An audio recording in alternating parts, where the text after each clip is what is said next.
Zakaj sodeluješ na vseslovenski čistilni akciji? Da nekaj dobrega naredim za Slovenijo in za svet. Ljudje bi bili malo bolj osveščeni glede našega ekosistema v vse. Ene par unih, ko se jim pa malo bolj gre, smo vas topli skupaj, malo nekaj spučamo pa se družimo.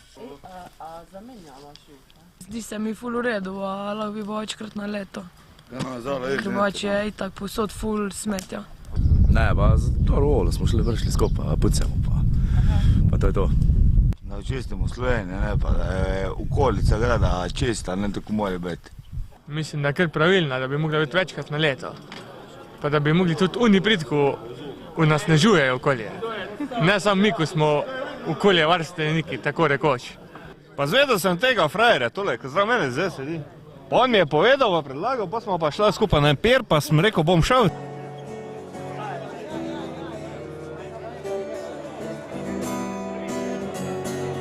V naši občini se je prijavilo in pa seveda udeležilo akcije 2500 ljudi, od tega velik del šol, prisostvovale so vse osnovne šole, srednja šola in pa gimnazija z zajetnim številom dijakov, udeležilo se pa tudi ogromno občanov in pa organiziranih društev, pa tudi nekaj podjetij se je organiziralo in sodelovalo pri sami čistilni akciji.